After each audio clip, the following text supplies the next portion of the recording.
I could get, but I learned real early that you can't do a thing if you don't have informants. You have to have help by informants.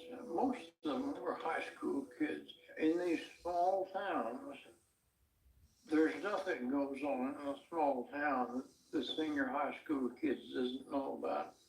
So within 3 days, I was given the name of three people whom my informant alleged were involved in the murder of those Girl Scouts. So one of Paul's informants told him that he saw two of these suspects walking north on a local highway on the morning of the 13th without shoes or shirts on. Just after daylight, one subject walking toward town, and the other suspect was following him.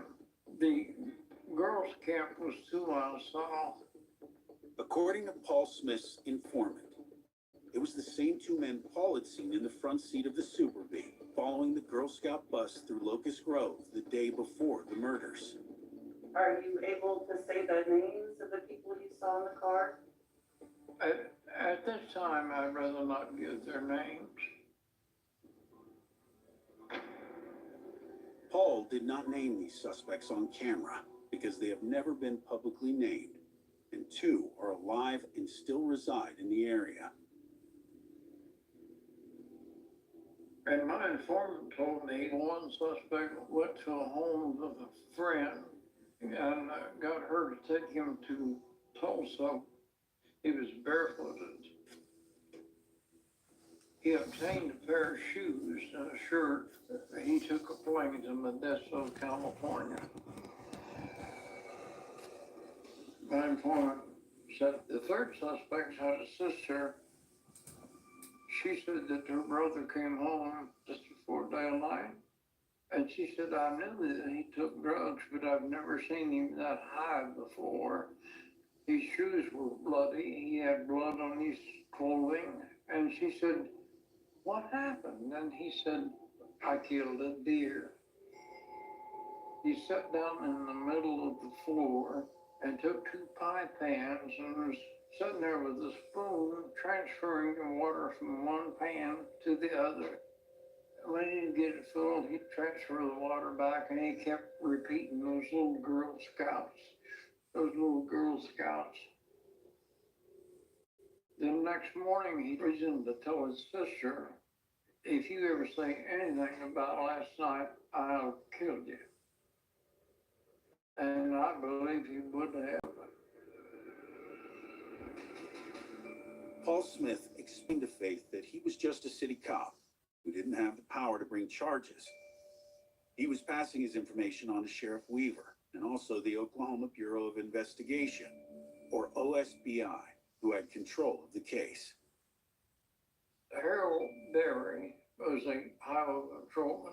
He was kind of a liaison between myself and the OSBI. He would relay it to them as I got information. Whether they got the message or didn't act on it, I have no idea.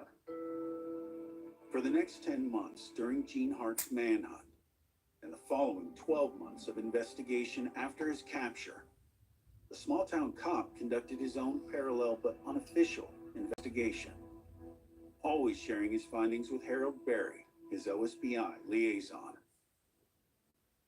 But neither Paul's nor anyone else's information helped push the case forward. For whatever reason, none of the 3 young men whom Paul Smith regarded as suspects were ever arrested.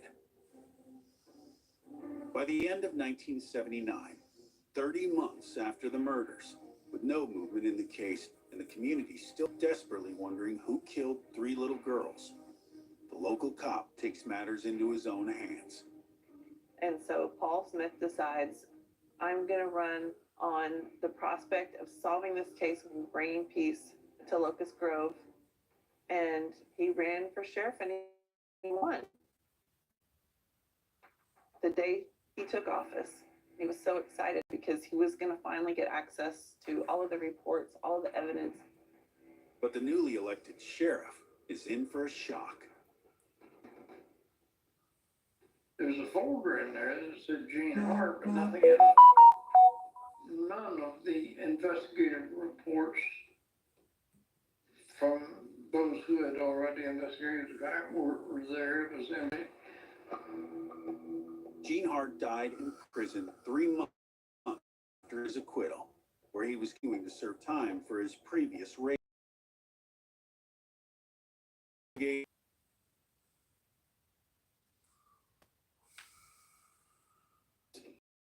Just 5 months after the Girl Scout murders, he went to prison for exposing himself to kids near the creek, not from Camp Scott. And he was still serving time when Sheriff Paul went to see him in early 1981. Because he died in 2011, Paul Smith has agreed to identify him on camera. His name is Buddy Bristol. Buddy Bristol was a White Locust Grove resident with a long rap sheet. According to locals, he was known for stalking young girls and torturing animals. After repeated visits to the prison to interview Buddy, Sheriff Paul Smith gets something extraordinary: a verbal confession. They had been drinking beer and doing drugs for 3 straight days. He said they were low on money, and they were thinking of some way they could raise the cash, and decided that chaperones for those girls out there would probably be loaded with money. Bristol said they waited till sometime after midnight, and so they hit that tent. They all just hit that door at the same time. One had a crowbar, one had a roofing hammer. According to Paul's story, Bristol told him that 2 of them entered the tent from the back. One hit Lori Farmer and one hit Michelle Guzet. But Denise Milner bolted out the front of the tent, and the 3rd person caught her as she was trying to make a run for it. She got out the door. They had to go grab her, but she's the one that they tied that cord around her neck. Bristol told Paul that while the other men sexually attacked the girls, Buddy himself claimed not to have taken part. He said Lori and Michelle died quickly, but Denise remained alive. Then they took all 3 girls, placed them in the road, and strangled Denise where she lay. According to the confession, the 3 men intended to dispose of the bodies elsewhere. Someone either made a noise or an alarm clock went off, but it scared them. They dropped those girls.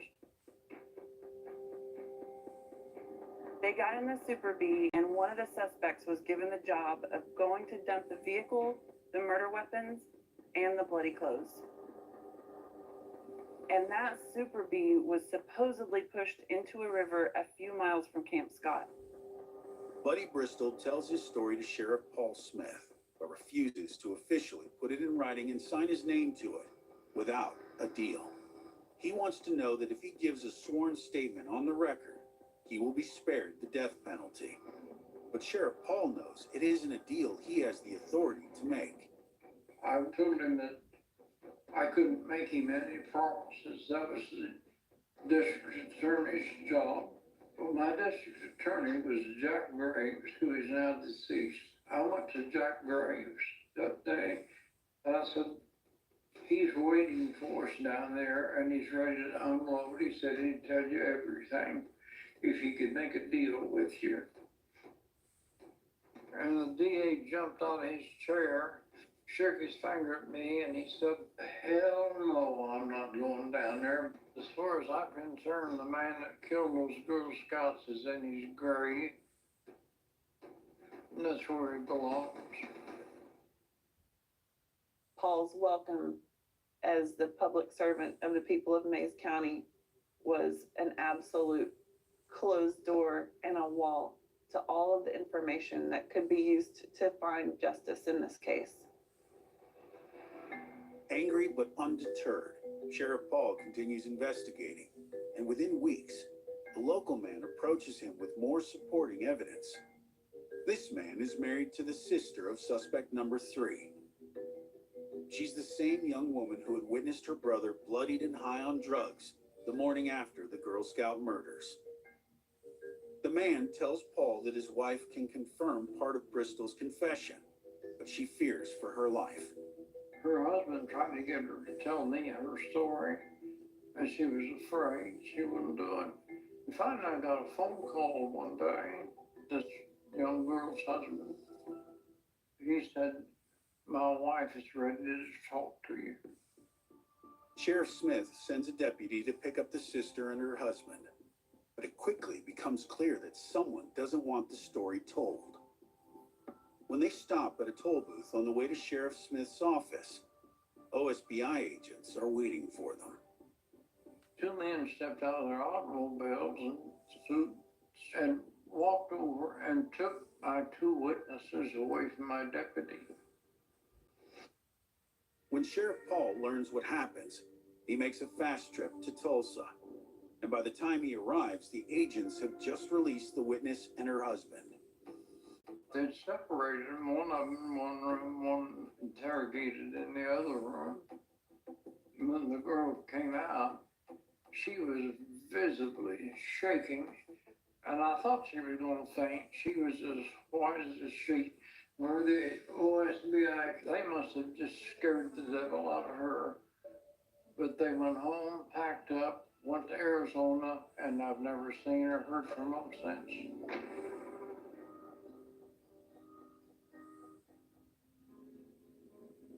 For a long time, it was hard to get a good night's sleep.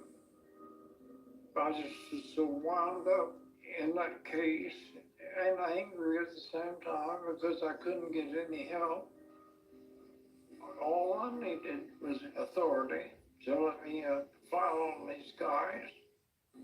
Despite obtaining a verbal confession from Buddy Bristol and identifying this other witness who could corroborate part of Buddy's story, Sheriff Paul Smith found his investigation shut down at every turn.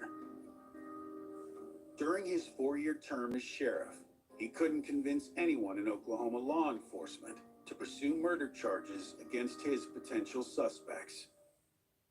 Those agents were not going to see some punk from a small town wearing a badge do what they could. And they did everything to keep me from bringing that to light. That's why I just finally forget it.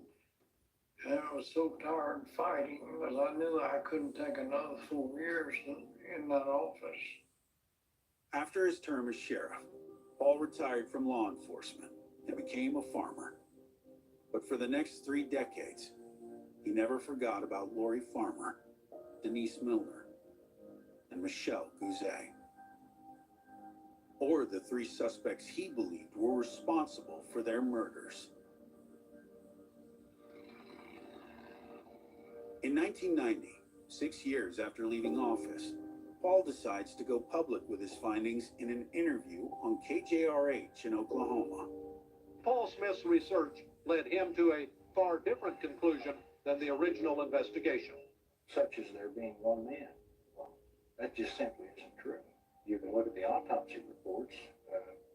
In each one of them, a man had to have a different tool in each hand. One with a square serrated face like a hammer, and the other one was something like a pipe or a crowbar. Paul does not reveal Buddy Bristol's verbal confession in the TV interview. And still, strangely, no one in Oklahoma law enforcement pursues the case, even though Gene Hart was acquitted and the jury was unanimous in thinking, like Paul, that no one person could have committed this triple homicide. Paul felt like he couldn't stop until he had been heard, and he still felt that way at 97. He was still waking up at 4 a.m., poring over these files, trying to figure out how he could bring this attention to the public eye or to any official who would take him seriously.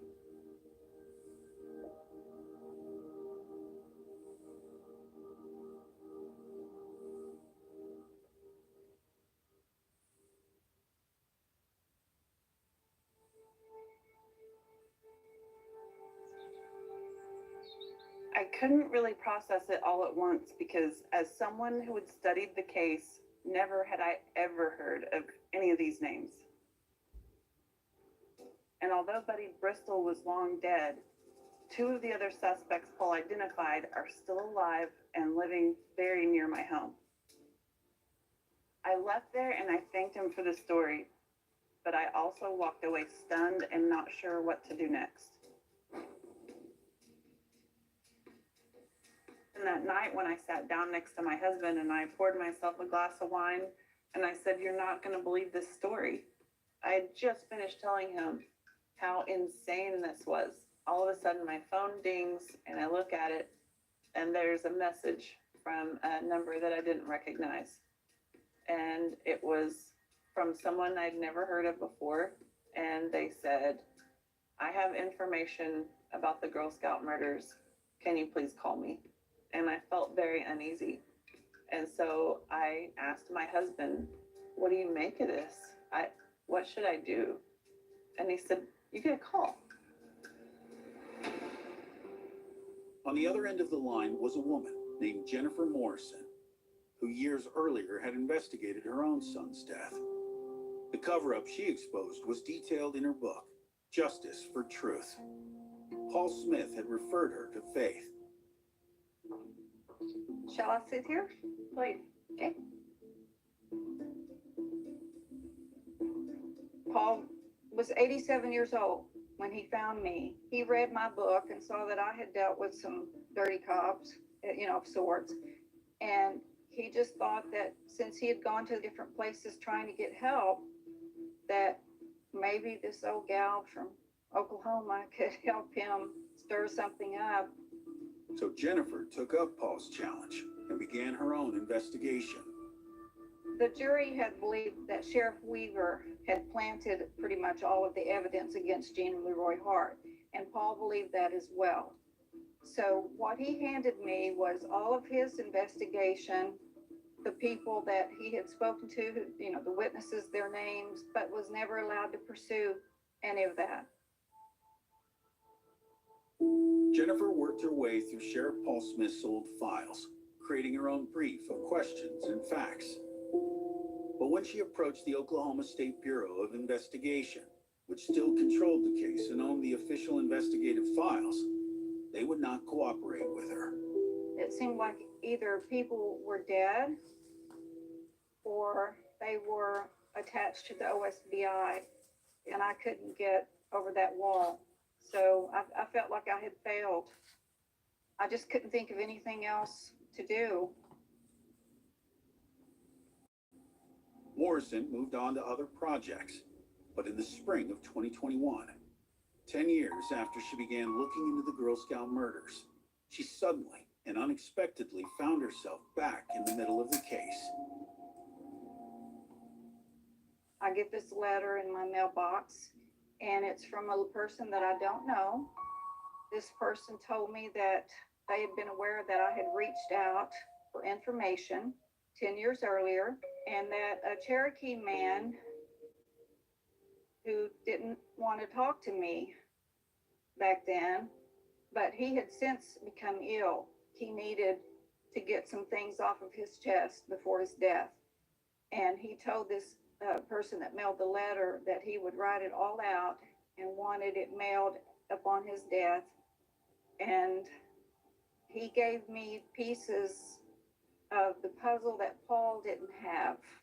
In the deathbed letter, the Cherokee man, David Sack, describes what his nephew, Michael Knott, witnessed on the night of the Girl Scout murders, June 12, 1977. Knott confirmed the stories that Sheriff Paul Smith was told, that all three of the men Paul suspected were seen acting suspiciously in the days before the murders.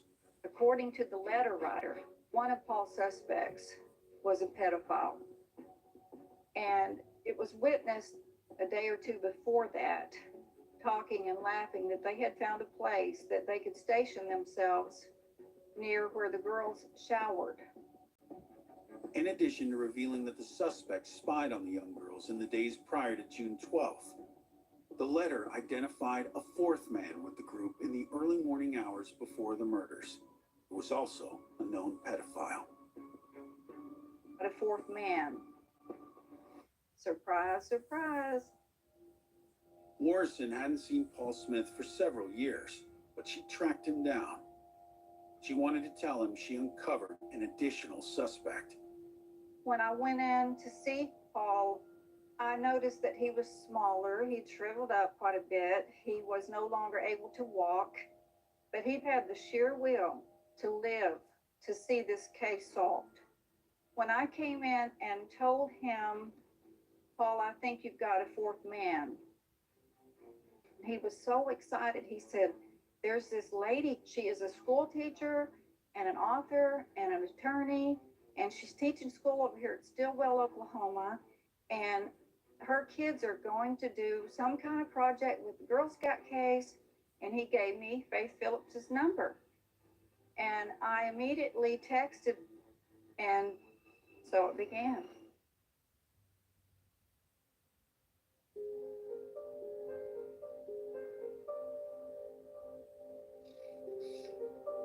Jennifer Morrison sent me the deathbed letter.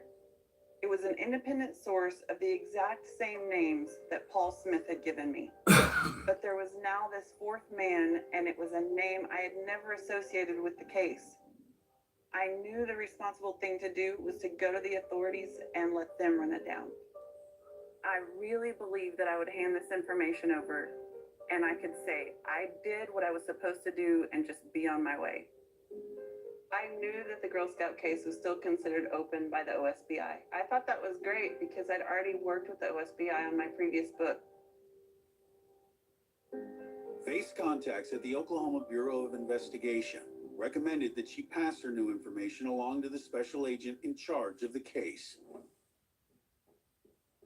I called the special agent and asked him if he would be interested to look at the deathbed letter and the other information I'd received from Paul. But he had a really strange response that I couldn't understand. He was angry or defensive.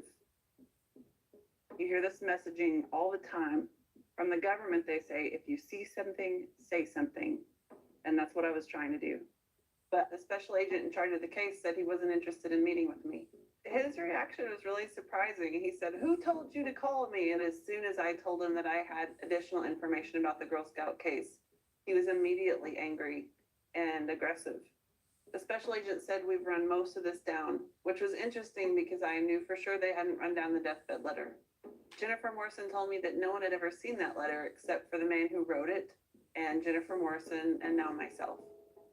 To be met with that response from the agency, it set me back on my heels, and it also made me ask even more questions. What would make you feel defensive about a citizen trying to bring what you genuinely know to be new evidence? So I felt like I couldn't complete my promise to Paul if I accepted that.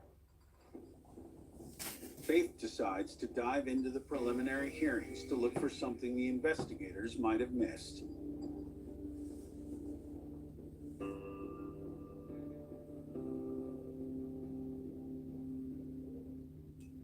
The pretrial transcripts are available to anyone online. And so I just took those transcripts and started working through those. It took me months. I worked at it every single day for several months. I think it's like 4,000 pages. What's important is that those transcripts contain sworn testimony in this murder trial. And we're hearing from the OSBI detectives. We're hearing from the sheriff. We are hearing from the Girl Scout counselors. We're hearing from all these people who directly experienced that crime and the events surrounding it. As I read through every single page, and for every page, I have a one-sentence summary. The story that I was seeing in the pretrial transcripts that was starting to become clear in my head was completely different than the official story that I'd always heard. The pretrial testimony seemed to tie so much together. As she makes her way through the transcripts, a clearer picture begins to form that meshes with former Sheriff Paul Smith's theory. I began to see indications that married up with Paul's account that multiple people had been involved in the murders. I read about a vehicle that had been parked outside Camp Scott's gate, facing west, with 4 people inside. That gate was in such a remote area. Why would anyone be parked out there at night during a thunderstorm? I had read where a camper reported that she saw several men late that night gathered near the latrine, with at least one of the men wearing military-style boots, otherwise known as jungle boots. The camper heard them talking and hid in her sleeping bag. Multiple people, including counselors and campers, reported that they had been followed through the woods and that they'd encountered strangers on the trails that should not have been authorized to be there. In other words, there were various accounts of men spotted around the periphery of the camp the day before the murders. The index I created about the pretrial transcripts is hundreds of pages long.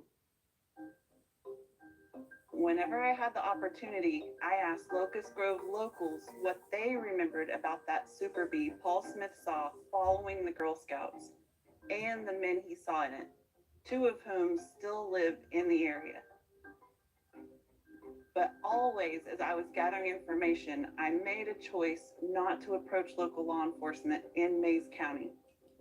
Why? Well, I can't say they really inspired confidence, especially when I saw outright corruption on the local news, like when the police chief in Locust Grove got busted. Is accused of stealing guns and drugs. I knew my instinct to take this new information to a different authority had absolutely been correct. It was towards the end of the year, things were hectic. I was juggling my students and juggling whatever was happening with the case. And I got a phone call, and out of the blue, a cold case detective from Tulsa County contacted me and said, word was spreading on the street about the work I had done in the Girl Scout case, and that he'd like to talk about my work. Tulsa County's Cold Case Task Force was made up of highly seasoned investigators, including retired FBI agents. They'd successfully solved several high-profile, seemingly unsolvable crimes in Oklahoma. Denise Milner's dad was a Tulsa police officer, and they felt like that was one of their own. They wanted to work with me on the investigation and then make their presentation to Mays County because they recognized that Mays County would be the only ones who would be able to bring charges if that was deemed necessary. The cold case detectives came to my house and sat at my dinner table, and I went through my whole connection board and showed them all of this different information, the different sources and how it's all connected.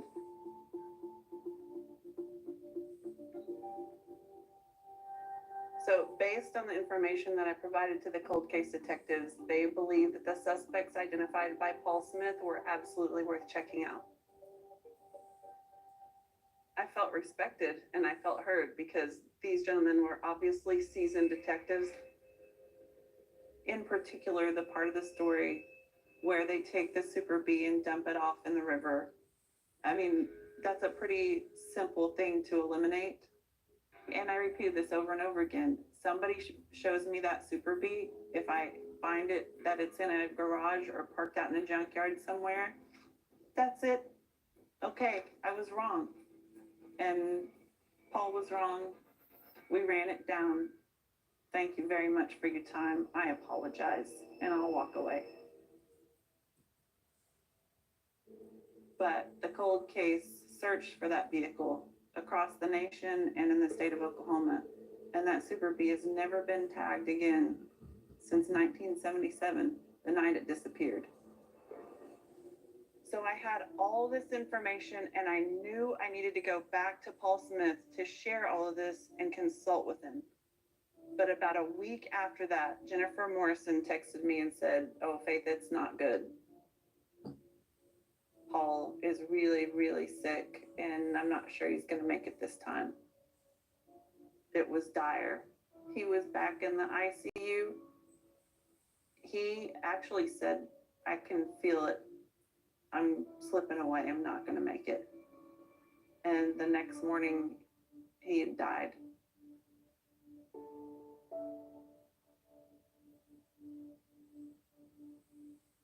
I went to his funeral, and he was given military honors.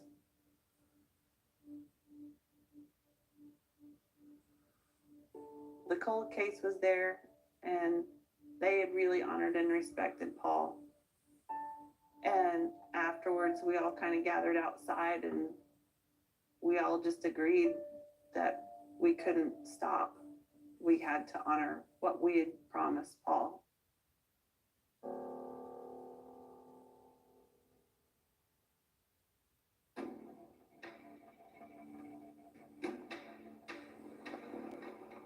Going on for 6 months, there was this relationship where in the cold case, you and I, we were working the case together.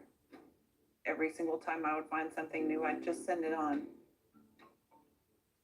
And they felt like it was absolutely worth making a presentation to the Mays County District Attorney. So I was sitting on pins and needles because I expected finally for movement to happen. And I thought I'd give it a week. I'd give it 2 weeks. And then nothing. And I kept checking back with cold case. Any word yet? Any word yet? And there was absolutely no response.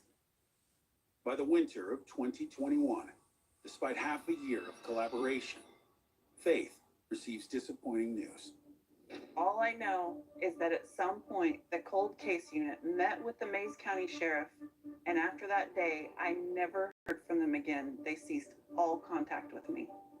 Why were they shut down? Why wouldn't every law enforcement agency in the state of Oklahoma want this case solved? I had been so relieved by working with the cold case unit and having someone listen and understand that I actually had done some really hard investigative work. Once again, I felt like I was alone, carrying this case all by myself and not really knowing where it was going to go next. This is a complete mess, which is pretty much par for the course in this case. I can't go back in time and fix everything that had been left undone. And I really understand Paul's frustration at this point because I'm also at a dead end. And I think that's one thing that Paul and I have in common is we share this sense of naivete that we both expected that the system would work the way it's supposed to. So here I sit with all of this information and there's nothing to do with, there's no place to take it. So right when I was feeling at my lowest, like this 45-year-old case was going to remain cold, there was a pretty insane development. Jennifer Morrison connected me with Sheriff Weaver's son. He just said, my dad had these files in his garage all these years, and then when he passed away, my sister took all of his documents and she's been maintaining them at her house. Sheriff Weaver was a complicated figure. His son acknowledged that Sheriff Weaver had said that he would shoot Gene Hart alive. If he had a chance, he would shoot him before he brought him in. And that he also had told his employees that they would be fired if they brought Gene Hart in alive. He just explained that he was an old school kind of guy and that it was hard being a lawman here in Mays County, which I can only imagine. He invited me to his workplace. It was obvious that he really loved his dad and he was proud of him. He had his dad's memorabilia, his handcuffs on the wall, and he had there a huge stack of files. I just thought it was going to be like this delicious box of trial transcripts. I walked out to the truck and I set the files in the back seat. And I just lifted up the first file on top. And it was one of the photos of the little girls. And I just slammed it down. And that's when I realized that there was much more in this collection of files than I had any idea. My mind immediately went to Paul Smith's story when when he said, when I was elected, the first day I went into office, I walked in and I opened the file cabinets and all the evidence was gone. There was no file on Gene Hart. There was a folder in there that said Gene Hart, but nothing in it. None of the investigative reports from those who had already investigated the crime were there. It was empty. And that was something I had such a hard time believing. So here is the proof that someone had tried to prevent him from investigating the case. So, I mean, what I wonder is, what didn't they want him to know? What didn't they want him to see, and why wouldn't they be interested in him solving the case? I didn't know the depth of what I had back there, but I knew it was something that had never been seen before. When I went through those files, I came across the most difficult thing I've ever seen in my life.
I was given the name of 3 people whom my informant alleged were involved in the murder of those Girl Scouts. One of the suspects was given the job of going to dump the vehicle, the murder weapons, and the bloody clothes. I get this letter in my mailbox, and I said, Paul, I think you've got a 4th man. Paul Smith was the sheriff of Mays County after Pete Weaver. The day he took office, he opens a file cabinet. All the files are gone. The jury had believed that Sheriff Weaver had planted pretty much all of the evidence against Gene Leroy Hart, and Paul believed that as well. Sheriff Weaver's son said, well, I have a box of transcripts that my dad kept in the garage all these years. But there was much more in this collection of files than I had any idea.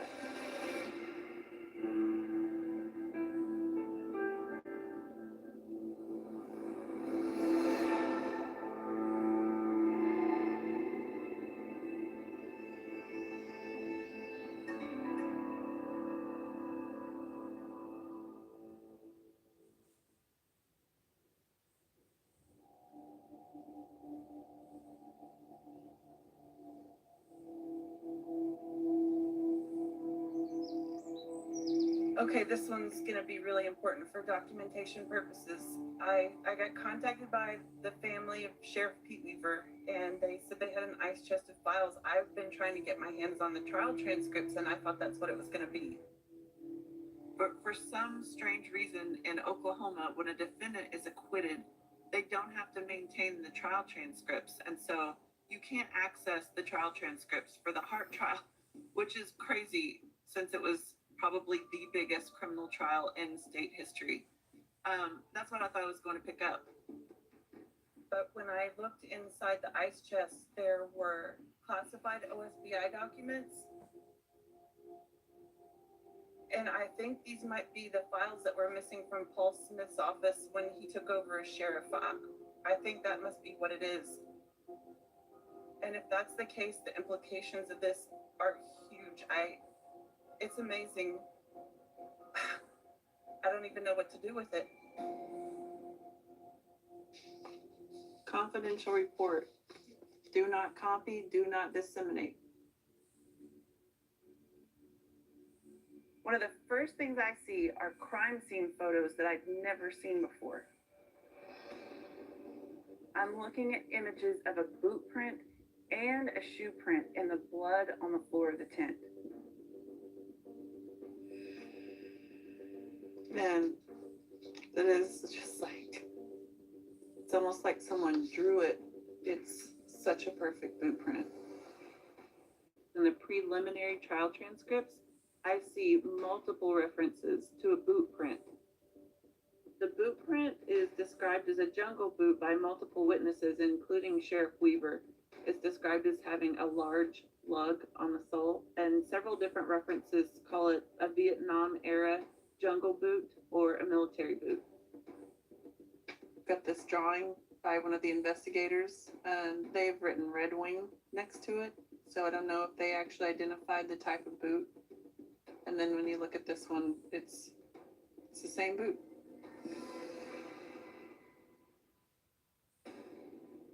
That boot print was everywhere around the crime scene. Whoever was wearing that boot is associated with the murders. There's no question. They presented it as evidence in the trial that the boot print was 9.5 and Gene Hart's feet were 11.5. And there's this famous quote from his defense attorney, Garvin Isaacs. You can't change your fingerprints or shrink your feet. Up until now, I've been considering both sides with a completely open mind, always willing to be wrong. Was evidence planted? Was he completely innocent? Was he a vicious sadist killer? People seemed equally convinced on both sides. But here I have a visual representation that Gene Hart could not have left that boot print. What else I saw in those photos was most certainly another shoe print. This one was a tennis shoe print. This was presented at trial, but seeing it for the first time with my own eyes, it's obvious that there were two people in that tent, which all led me to the conclusion that this was not a crime that could have been committed by one person. There had to be more than one person there. In other words, Gene may have been there during the murders and may have participated, but now I feel confident that there were at least two people involved in that crime. The next thing I see is this letter from Pete Weaver, the original sheriff in Mays County, and he's writing to someone named Ron, who I think is one of the men who raised the reward money to help capture Hart. Dear Ron, as you know by our tele-conversation last week, the reward has been paid. I do not know who the informer was, but I do know the OSBI agent, Larry Bowles, has been working with this person for several months, and always the information he gave was very accurate. Also, I'm convinced, had it not been for this informer, Gene Hart would still be at large. He is directly responsible for Hart's capture. He says, thank all the good people there do so after this case. All the evidence proves Hart is the one that killed and raped the little girls, and I pray justice will be done. Sincerely, Pete Weaver. This confirms that Sheriff Weaver is convinced that the evidence all points to Hart. But let's stop for a moment to consider that Sheriff Weaver and the prosecution knew this footprint evidence contradicted the idea of a single killer, and yet they put Hart on trial anyway as the sole perpetrator.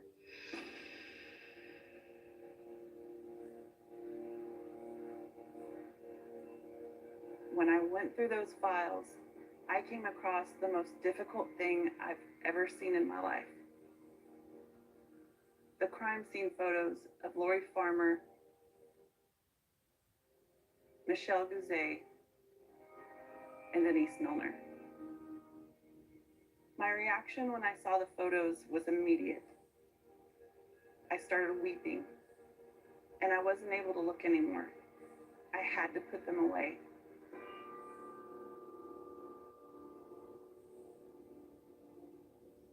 According to the medical examiner's report, Lori Farmer suffered sustained blunt trauma to the head with skull fractures and a laceration of the brain.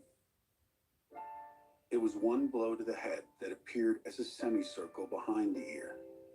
She also sustained vaginal laceration. Michelle Gouze was beaten about the face and head with multiple blows. Her wrists had been tied with a ligature. Her left upper eyelid was swollen, and there were 3 sets of apparent skull fractures. A T-shaped abrasion was evident just below the jaw in her upper neck. She too had sustained vaginal contusions. Denise Milner had been asphyxiated due to ligature strangulation. There was a furrowed abrasion of the neck, and patterned abrasions appeared on the right side of her face. She had massive contusions and skull fractures. Her brain was lacerated, and her upper extremities were restrained with a ligature.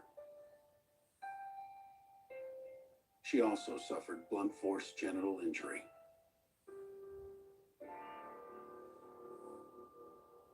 The first 2 girls had been incapacitated, and they took Denise up into the woods, and they raped her and beat her, but they kept her alive. And they kept her alive for a long, long time. And then they brought her back.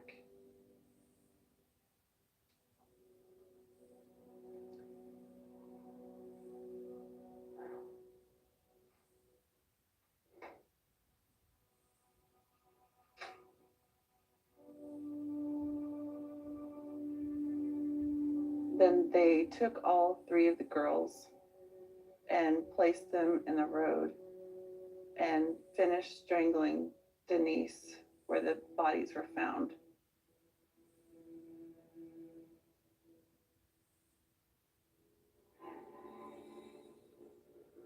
I was pretty horrified that pictures like that were sitting in an ice chest in a garage.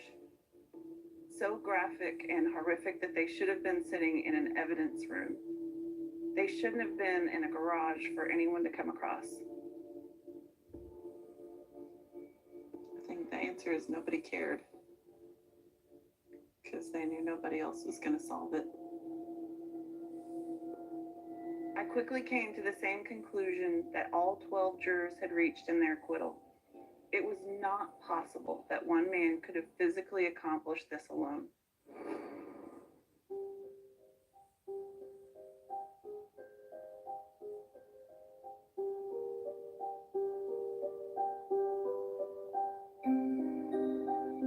My plan was that I was going to take this information to law enforcement, and then it would be taken care of that way.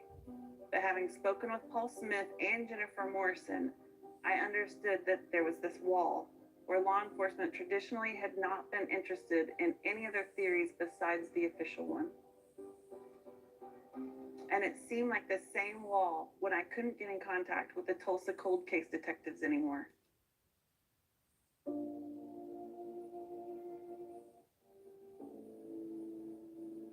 Those files needed to be seen by fresh eyes, which to me would be the cold case or the feds or someone else, because they'd already been in possession of the authorities as far as the state and the county were concerned.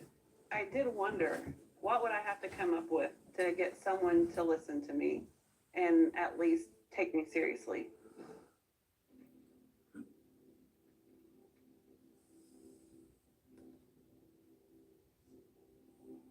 I felt like I'd made a lot of sacrifices. In a way, I'd put my family's security on the line, and I'd spent almost 2 years of my life investigating this case and putting all of these resources into it. And it felt like I'd come to the end of the line again. It felt like I'd gone on this journey for nothing. But Faith had one last shot at getting justice for Lori, Michelle, and Denise. A U.S. Supreme Court decision from 2020. Turns out there was a new sheriff in town, and it was the Cherokee Nation itself. In a major Supreme Court decision today, justices ruled a large swath of land, including part of Tulsa, is still an American Indian reservation.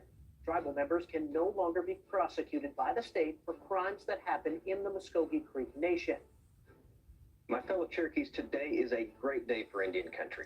I certainly agree with today's Supreme Court decision in the McGirt case that the government of the United States must be held to its treaty obligations.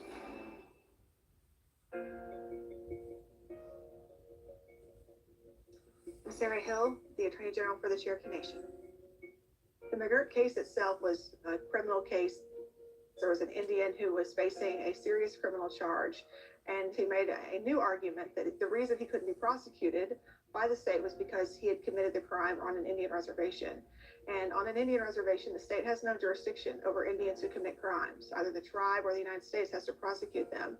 And that case went all the way to the Supreme Court, and the court decided that yes, there were promises made in treaties that these lands would be theirs and be under their jurisdiction, a place where they could make their own laws and be governed by them.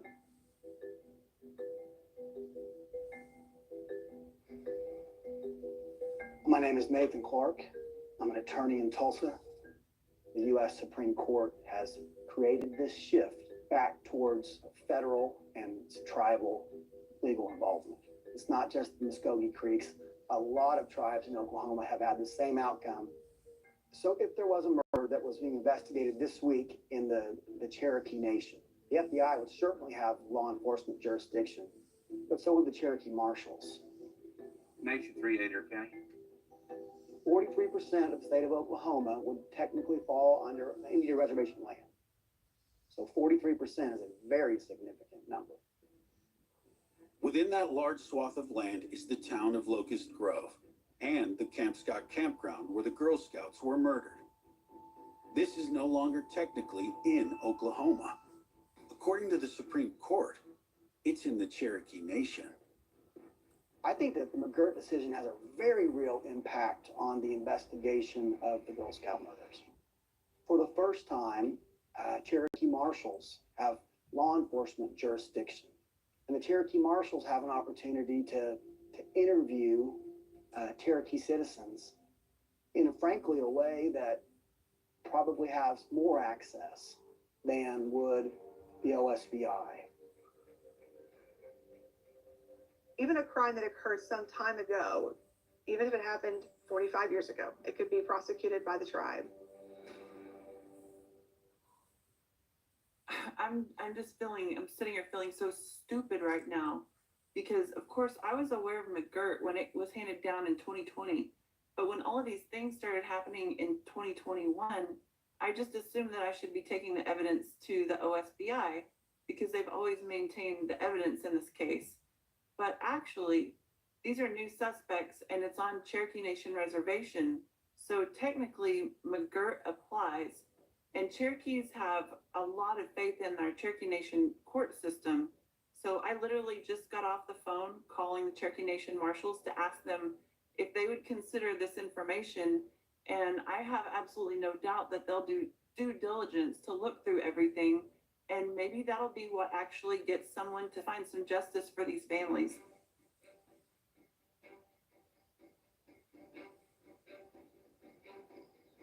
The Cherokee Marshals did agree to meet with me.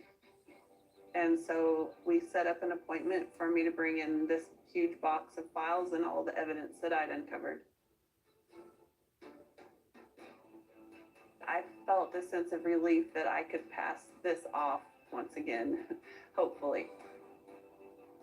This program is the first to report on Faith's efforts to get the Cherokee Nation to take on the case of the Girl Scout murders.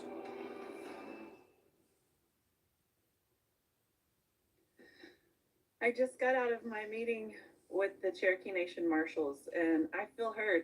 They listened to the whole story from day one all the way through day 384, whatever today is. And I could tell that they believed what I said. They looked through the evidence. They were a little bit overwhelmed, I think, because of the volume of evidence, but I told them that's okay. I've been overwhelmed myself. Now that the marshals are in possession of everything, and McGirt has determined that they do have jurisdiction, they've promised to go through it all and determine if they will open the investigation. That's all I've wanted from law enforcement, was just to please consider this information. Because if everything I've uncovered up until this point is considered, maybe, just maybe, we can find answers for these 3 families. And that is the most important thing. As a mother, when I place myself in the shoes of the families, it's impossible to realize their pain. To try and understand a pain that never goes away. What does it mean to lose a daughter? A child? I don't know. I don't know. The only thing I can do is to know that at the end of this process, I've done everything I can to find them answers. I have to know that if these had been my girls, that I would be able to say in truth that I gave it my everything.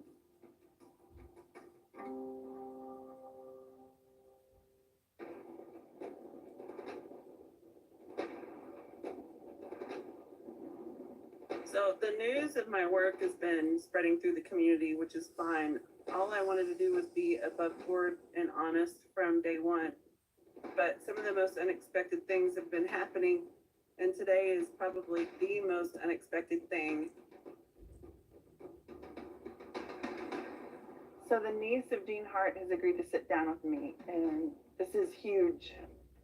Of everything that's happened in the last close to 2 years, there's been so many strange things that have happened, and this is probably the event that I've least expected, that somebody from that family would agree to sit down and talk about the case and also talk about some of the evidence that's come to light in recent months.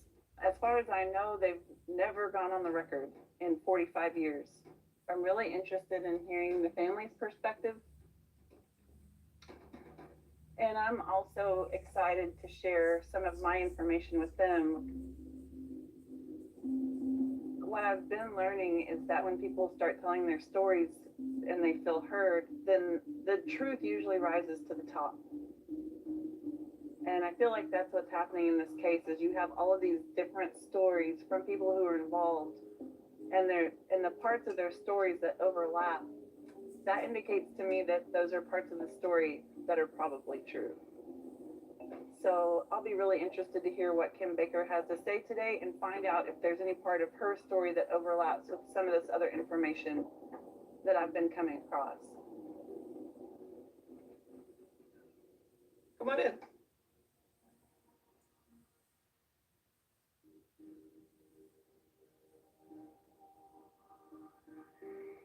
My name is Kimberly Baker, and Jean Leroy Hart was my uncle. I grew up in Locust Grove. My parents got divorced when I was about 3, and we moved to a Cherokee Nation housing development. There was always a sort of mood or hushed discussions that I naturally gravitated towards.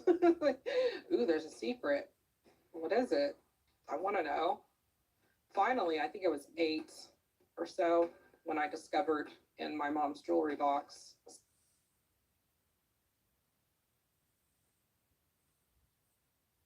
some photographs that she had kept hidden, and they were of Jean during the trial, and also photographs of him at his funeral. I didn't know who this man was. I asked my mom, and she finally told me that my uncle had been accused of murdering little girls, and that the family, didn't really talk about it, that I should wait until I'm older to learn more about it. As far as we knew, he was innocent. As far as we knew, Sheriff Weaver had railroaded the investigation, had planted evidence, had done all these things to win the case against Jean. For whatever reason, I don't know. There have been rumors amongst my family where Sheriff Weaver was angry that Jean had escaped prison, that Weaver felt that reflected badly on him, so he was very committed to getting a conviction of Jean to show everyone. That was the narrative, pretty much, that I was given. Now, I sort of let it lie, to be honest with you, simply because it seemed to be extremely painful for my mom to talk about, and I did not want to cause her pain. But I knew, obviously, that there was something missing from the pieces of information I was getting. As I started to learn a lot more about him, I learned that Gene wasn't this football star, angel personality that I had been taught. The narrative that I was given about him was not correct. He was a dangerous individual. He was somebody, according to close family members, who they did not trust. They were scared of him.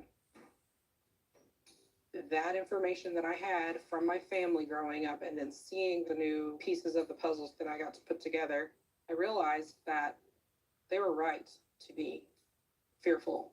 They were right to look at this person as a dangerous individual, because things that he had done, had confessed to, had been convicted of. Tell the story of somebody who was able to control and make fearful his siblings and his family. As I got older, I started to lean more towards Gene having some involvement. When I agreed to meet with you, I had an idea that this was the time and place to tell this story, and that if I could help get the truth out, that I was going to do that. But when I learned that you had new information, that was all it took. I knew that this was the time, this was the appropriate moment for me to step forward and say that I can help. When I reviewed the information, the moment that I decided to go forth was the names that kept coming up. This changed my neutral view of the case to one more on the side of, well, we could have been totally wrong this whole time. Were there any names that we spoke about that rang familiar to you from family discussions about who did this crime? Yes. Throughout my life, there were occasional discussions amongst the adults that I would overhear.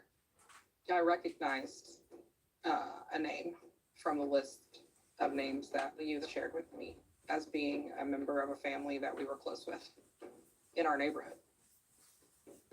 I had interactions with this person as a child. I knew this person. And it was also a person that another member of my family had made a statement about at some point in my life as being having some involvement or knowing something. And then as I got older, a family member that I trust shared that name with me as being involved in a private conversation that we had, as well as two other names, which are the list.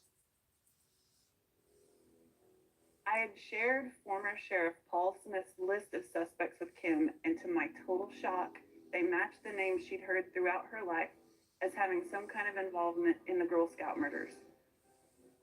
Since these men have not yet been publicly named as suspects by law enforcement, neither Kim nor I will say them here on camera, but she went on to go ahead and give me all of this information that's never been made public before.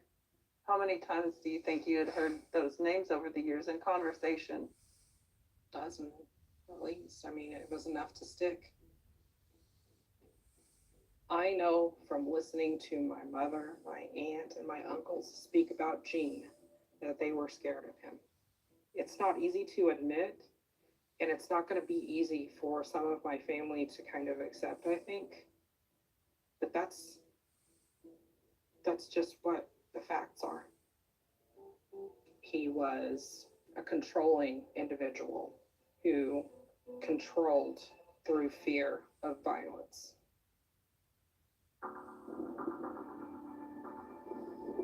The accumulating evidence suggests that Gene Hart may indeed have been involved in the Girl Scout murders, but did not act alone. I was just blown away, honestly. And then to hear that a second member of the Hart family wanted to go on record to confirm what Kim had just told me, it was astounding.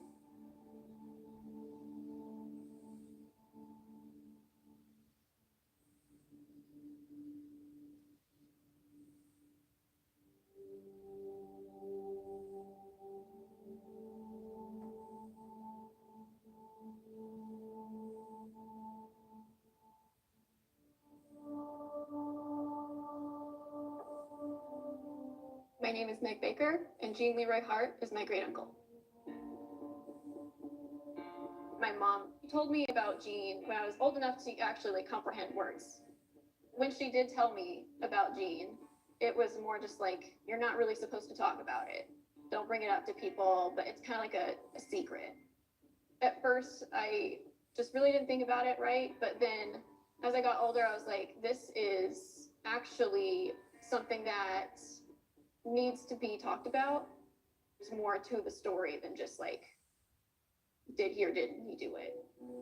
I always had like this feeling that he had done it, or that he was involved, at least, in the crime. I know that there was like some things that Kim and I talked about on the phone about like some alternative hypotheses. I know that my friend in high school, her dad, even had said like there was some other person that had seen like two other people plus Gene walking down the road like the day of the crime. My jaw kind of dropped when Megan mentioned hearing about the men walking down the road the morning of the crime. This all tracks with what former Sheriff Paul Smith shared with me. I just think that he was definitely involved. And I think that there's more to the story. I think that there's more people involved. Have you reconstructed in your head what happened that night, like the chain of events? I think that the lead up to the crime, was orchestrated by my uncle. I think that he enjoyed being able to control others to do his bidding in this respect. So the incitement of fear through the stalking, through the leaving of different effigies and clues and things like that. I have heard through some family members that the people other than my uncle that acted in this case were totally out of their minds on acid, like for several days out of their minds. And that they went to the camp, that Gene did most of the acting. He controlled them to get there. He controlled the whole narrative. He controlled all of the actions. The thievery, the petty thievery, which is an MO of Gene. He had a penchant, if you will, for stealing things, little things. So I think he did that part. I think that Gene was hiding out already. He and these other people, they didn't have anything else to do. He was just in it for that thrill. And I think that they specifically chose that tent because I think it was like the tent that was the farthest away from any like counselor.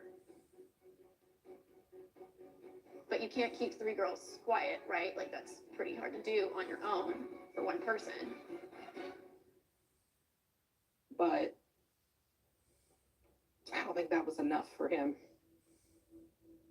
I think that's why he went on the whole like catch me if you can types of, spree.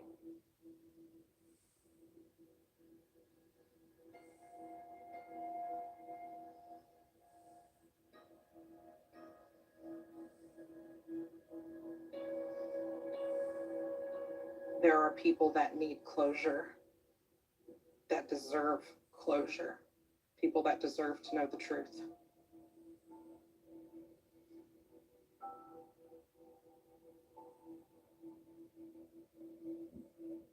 These individuals killed babies. They killed our babies. Those babies were on our land. They were our guests. and they killed them. That's not, to me, that's the most blasphemous thing you can do. And I stepped into that role to share that truth. I stepped into it readily, but scared, but knowing that I had to move through this to whatever is next. And I'm fully aware that some of my family, some of the public might be angry with me, but I can't control that. I can only continue forward with my own side of things. More just like hoping that the outcome would be we find out who did it and we find out the full story. And I think in getting the truth out there, that's really like its own, reward in and of itself, is that like everyone knows what happened.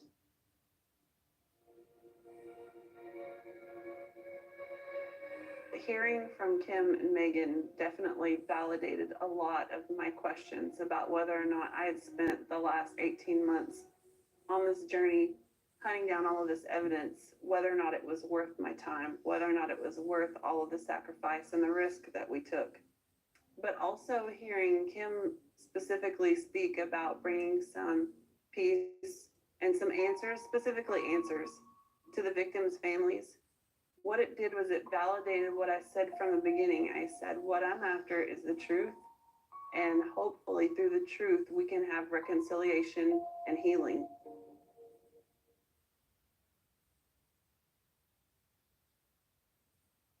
A couple of weeks after I met with Gene Hart's nieces, and over a year and a half since I started this journey to look into the Girl Scout murders, I finally got the call I'd been waiting for. Tell me what it was like to hear from the marshals. Tell me what you heard and what your reaction was to it. Well, what I'd heard is that the Cherokee Marshals had decided to create a task force, and they'd assigned detectives to that task force. And it just felt like a validation. I had spent all of this time and effort looking into this evidence, and finally somebody was going to listen to me.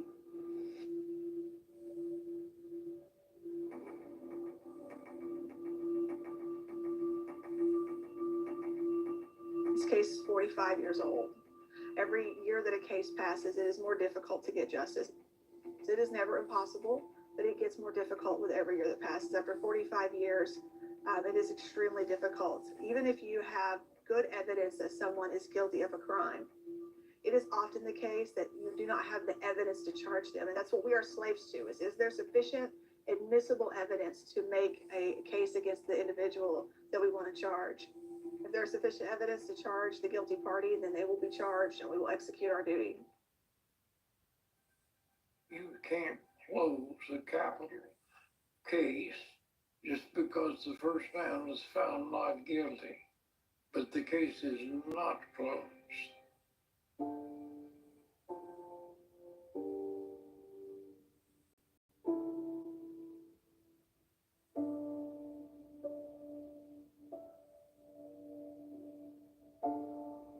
If there's anyone in the world that I can help, I know it's difficult at this late date, 44 years later, but that doesn't change the information we've got. We just need the right people in the right place. I'd sure like to see it solved because I couldn't do it. I tried, but it would sure be something to have that case solved. In May of 2022, while this Fox Nation program was in production, another documentary series on the Girl Scout murders was released on Hulu.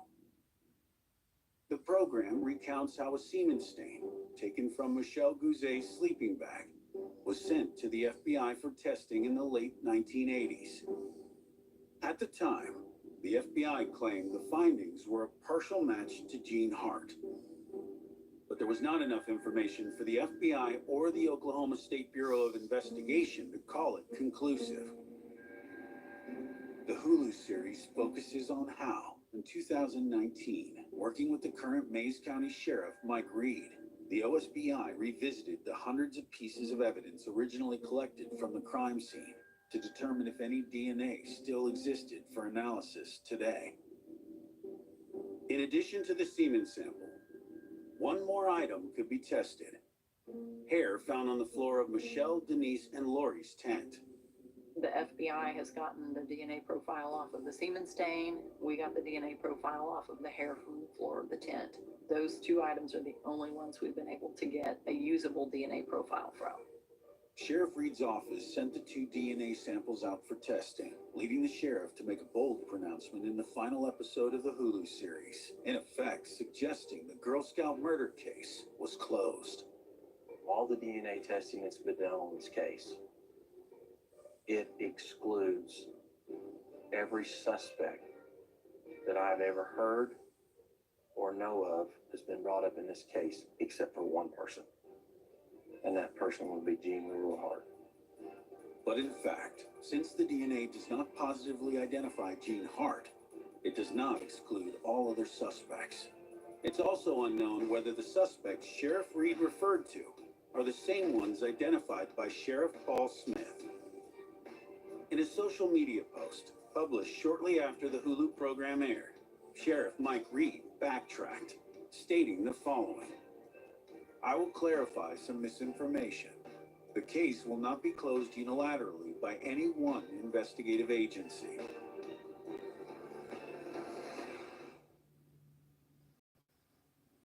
The emotional aspect of how terrible this thing was. I mean, you can't even put that kind of idea in words. Even after 45 years, it's a strange feeling. To the parents and the relatives of those girls who are still with us, it doesn't feel like a long time ago. These girls have voices. They need to be heard. What happened to them can never be undone. It hurts deeply to think about the pain that they went through. The answers are here. I think the answers have always been here.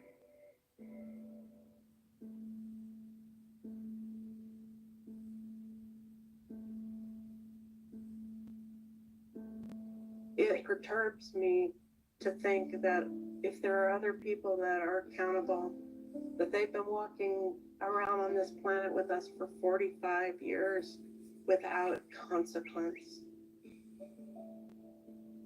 Just because somebody is Cherokee doesn't mean that I, as an individual, as a Cherokee, as an Indigenous woman, I'm not gonna protect your sins just because of that connection. I am first human.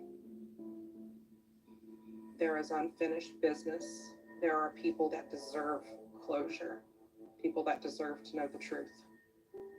Not only do the families need resolution and the Girl Scouts need resolution, but our community needs resolution.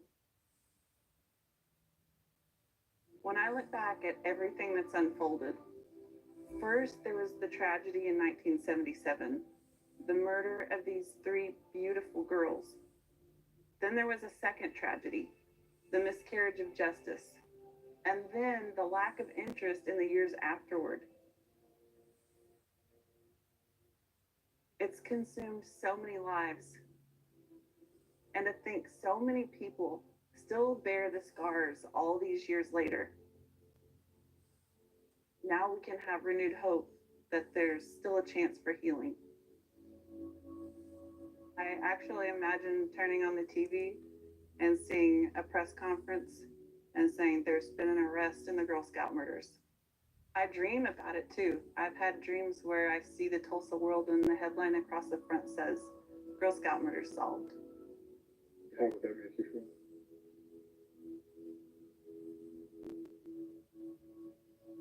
I think it would make me feel like I had been sent on this journey for an obvious reason and that I had done what I was sent to do and the journey was finished and I could move on now.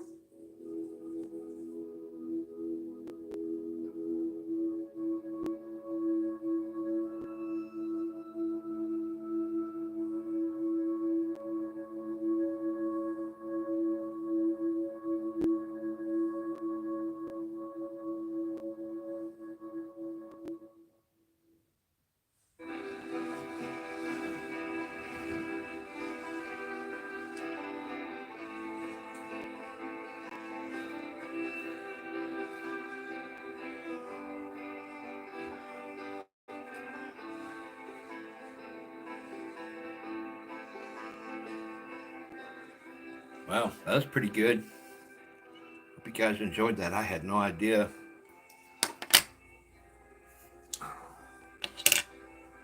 I figured they'd been caught, but evidently they're still investigating it. All right, guys.